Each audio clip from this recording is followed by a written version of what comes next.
समोर बातमी आता आलेली आहे हो. धनंजय मुंडे आणि करुणा मुंडे यांच्या प्रकरणाची नेमकी ही गोष्ट काय आहे, नेमकी याचं प्रकरण डिटेल काय आहे?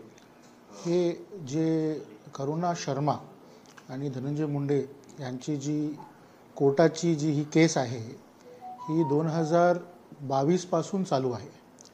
2022 मध्ये करुणा शर्मानी बँड्रा मॅजिस्ट्रेट कोर्टात महिन्याला 5 लाख रुपये ते 25 लाख रुपये मिळावे म्हणून एक कंप्लेंट दाखल केली होती. कंप्लेंट म्हणजे protection of woman from domestic violence act हे जे कायदा आहे ह्या कायद्याखाली कुठलीही महिला कुठल्याही माणसाकडून ह्याच्याबरोबर जिच्याबरोबर संबंध असेल महिन्याला मेंटेनन्स असे पैसे मागू शकते.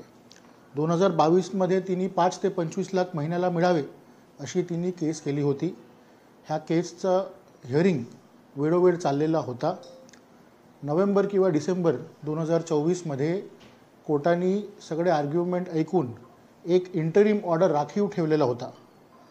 4 फेब्रुवारीला, आज नव्हे, 4 फेब्रुवारी 25 कोर्टाने आपला इंटरिम ऑर्डर पारित केला.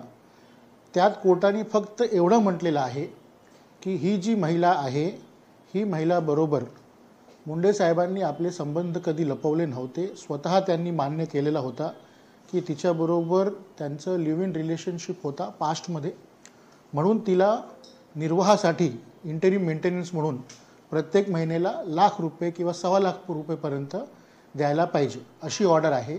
ही 4 फेब्रुवारीला आहे. ह्या ऑर्डरमध्ये domestic violence, physical abuse, fighting वगैरे असं काहीही नाही आहे.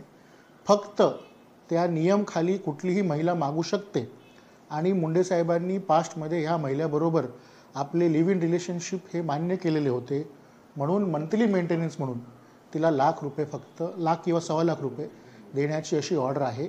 ऑर्डरमध्ये दुसरं मुंडे साहेबांबद्दल त्यांच्या कुठल्याही रिलेशनशिपबद्दल काहीही लिहिलेलं नाही. पण ह्याच्यामध्ये आता जे समोर पाहिलं त्यांच्याकडे दावे केले जात होते की त्यांच्या म्हणजे फक्त पोटगीचा विषय नाही तर इतर गोष्टींच्या बाबतीत ही ऑर्डर काही दिली आहे कोर्टाने? कोर्टाची ऑर्डर माझ्याकडे आहे. कोर्टाच्या ऑर्डर आता मी बघतोय.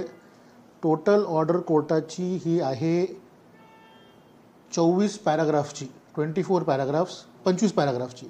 त्याच्यामध्ये पॅराग्राफ नंबर 23पर्यंत कोर्टाने फक्त दोघं बाजूंची जे काय सबमिशन्स आहेत ते रेकॉर्ड केलेलं आहे. आणि पॅराग्राफ 24 आणि 25 कोर्टाने एवढंच म्हटलेलं आहे की ही जी लेडी आहे तिचं रिलेशनशिप मुंडे साहेबांबरोबर ॲडमिट झालेलं आहे. म्हणजे मुंडे साहेबांनी स्वतः मान्य केलेलं होतं एका दुसऱ्या प्रकरणात की हो, माझ्या तिच्याबरोबर पास्टमध्ये लिव्ह इन रिलेशनशिप होता, म्हणून तिला इंटरिम मेंटेनन्स म्हणून 1,25,000 रुपये महिने देण्यात यावे. त्यापेक्षा त्याशिवाय दुसरं कुठलीही फाइंडिंग नाही, कुठलाही ऑब्झर्वेशन नाही आहे. पोटगीचा वगैरे काही विषय नाही आहे. ती बायको आहे हे पण विषय नाही आहे. तिच्याबरोबर काय फिजिकल अब्यूज झाला हे पण विषय नाही आहे. असं कुठलाही विषय नाही आहे. हे सगळे प्युअरली रूमर्स आहेत. कोर्टाची ऑर्डरची कॉपी मी तुम्हाला देतो, तुम्ही बघून घ्या आणि त्याच्यामध्ये तुम्हाला दिसेल की असं काहीच नाही.